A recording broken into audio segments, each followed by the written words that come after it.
Imagine stepping into an elevator and someone casually says, "So, busy day?" Instantly, your mind looks for an escape. Or you're at a gathering and someone asks about the weather, and something inside you just shuts down. For some people, small talk is harmless and easy.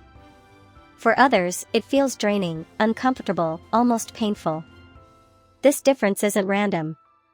It comes from how different minds are wired.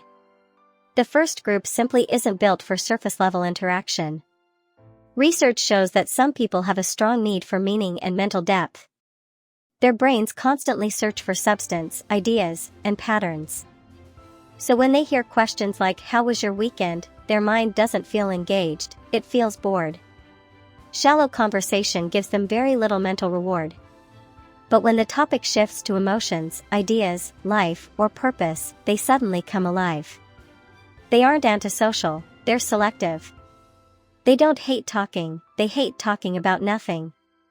The second group dislikes small talk for a completely different reason. For them, it isn't boring, it's exhausting. Every casual conversation feels like a performance. While others speak naturally, their mind is busy asking questions like, "Did that sound awkward? Am I talking too much? Or should I smile more?" Psychologists describe this as mental overload. Instead of being present, they constantly monitor themselves.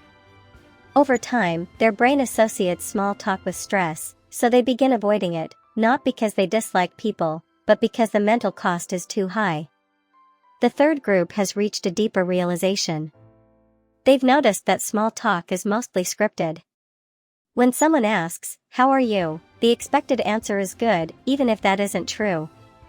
These social routines keep interactions polite and safe, but they also keep them shallow. For people who value honesty and authenticity, small talk doesn't feel neutral, it feels fake. It feels like playing a role instead of being real.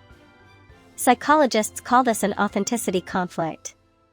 For these individuals, small talk isn't connection, it's avoidance. One interesting trait connects many people who dislike small talk: they're comfortable with silence. While most people panic during quiet moments and rush to fill them, these individuals don't feel the need to perform.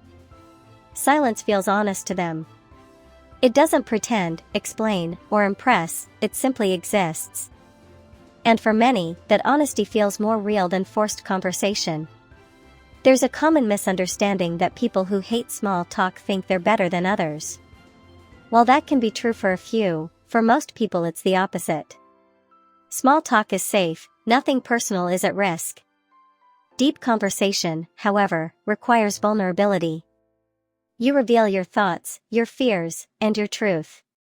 When someone skips small talk and goes straight to depth, they aren't being arrogant, they're being brave. They're choosing honesty over comfort. In the end, people who dislike small talk don't hate people. They usually prefer fewer connections with more depth. Research shows they often have smaller social circles, but stronger emotional bonds. To them, small talk doesn't create closeness, it delays it. Every moment spent on the surface feels like time not spent connecting for real.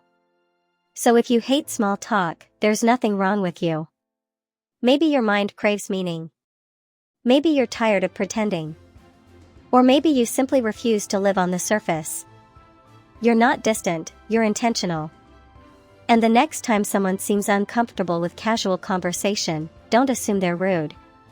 They might just be waiting for something real to begin.